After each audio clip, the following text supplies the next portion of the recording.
एक दफा का जिक्र है, एक छोटी सी बस्ती में अली रहता था। उसे पतंग उड़ाना बहुत पसंद था। एक दिन दादा जान ने उसे एक पुरानी संदूक दिखाई। संदूक में एक चमकदार पतंग थी, जादू का पतंग।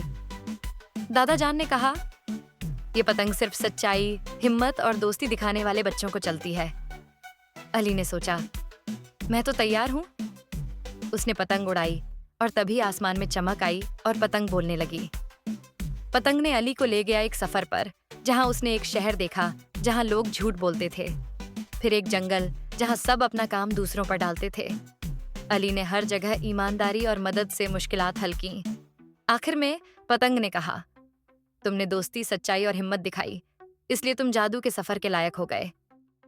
जब अली वापस आया, उसका पतंग असलियत में एक रोशन सितारा बन गया, जो हर रात उसके घर के ऊपर चमकता था, याद दिलाने के लिए कि असल जादू हमारे अच्छे कामों में होता है। कहानी का पैगाम: हिम्मत, सच्चाई और दोस्ती में असली जादू होता है।